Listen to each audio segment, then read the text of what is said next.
All right, it's time to move into a new unit. We're going to be discussing functions, equations, and graphs. Oh boy. So the essential questions: does it matter which form of a linear equation that you use? And how do you use transformations to help graph absolute value functions? And how can you model data with linear equations? Well, let's just see about that. The first section we're going to do is about relations and functions, and when you're done with this section, you should be able to graph relations and be able to identify functions. So first of all, we have a warm-up, so I want you to take a few moments, pause the video, and graph these ordered pairs on the coordinate plane. So -4, 8, remember we always list the x first and then the y. So x is right or left, so over left 4, down 8. 3, 6, over 3, up 6. 0, 0 is the origin. And then -1, 3. All of you get that one? I do hope so. Okay, the key concepts for this lesson is the fact that a relation is a set of pairs of input and output values. The x is the input, the y is the output. There are 4 different ways we can represent relations. We've got them listed as ordered pairs. We could map them. Here, see, it shows the -3 is the input with the 4 output. 3 has an output of -1, and 4 has an output of -1 and 3. We could also show it as a table of values. Also in middle school we called it the XY table, but it is called a table of values, or we could represent them by graphing it. So looking at example 1, when skydivers jump out of an airplane, they experience free fall. At 0 seconds, they are at 10,000 feet, so the plane is flying at 10,000 feet. After 8 seconds, they're at 8,976 feet. Oh, I skipped 4 seconds. At 4 seconds, they're at 9,744 feet. Then in 12 seconds, 7,696 feet. And in 16 seconds, 5,904 feet. So the question is, how can you represent this relation in 4 different ways? Why? Those 4 different ways we just talked about. We can list it as ordered pairs. We could show a mapping diagram. We could list it as a table of values. Time is related to height. And then we could graph it. Time as our x-axis related to the height is our y-axis.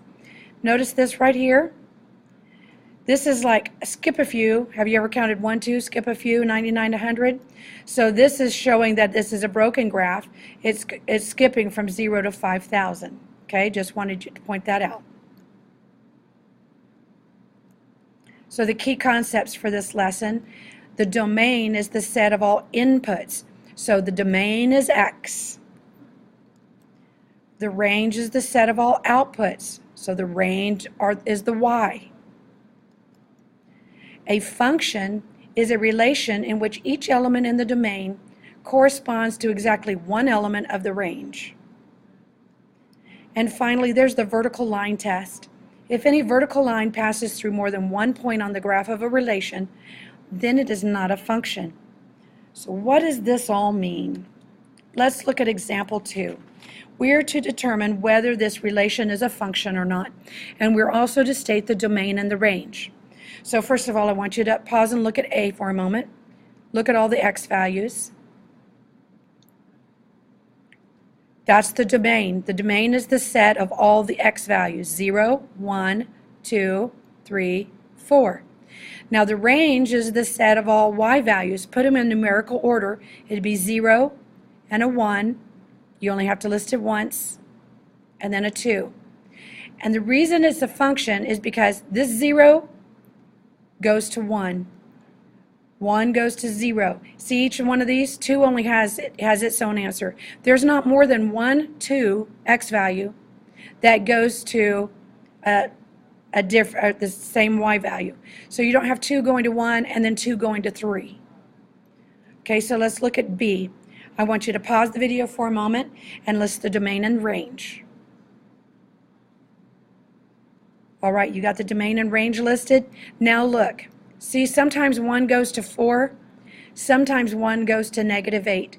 That's why that one is not a function. Sometimes that input gives you 2 different outputs.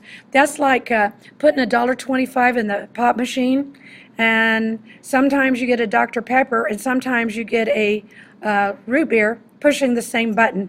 That's not a function. You need to, if you have an input, you need to get the exact same output or its own individual output. Okay, so list the domain and range for C. And yes, it is a function. Even though they each go to 3, you don't have your domain going to a different range. You don't have 1 going to 2 different numbers like you did up here. Each x has its own individual y. And then finally, finally the domain and range for D. Your domain is 4 each time, but this 4 has a different date every day. So it is not a function. Okay, now let's look at the vertical line test. We're going to see which graphs represent a function. So we're going to place a line any place on the graph. If it crosses that graph in more than one place, it is not a function. So as you see in this graph, it crosses it twice, so it's not a function. Absolute value, it is. This scatter plot, nope, it is not a function because it goes through it twice. Okay, it's time for you to begin working on the exercises. Good job, everyone.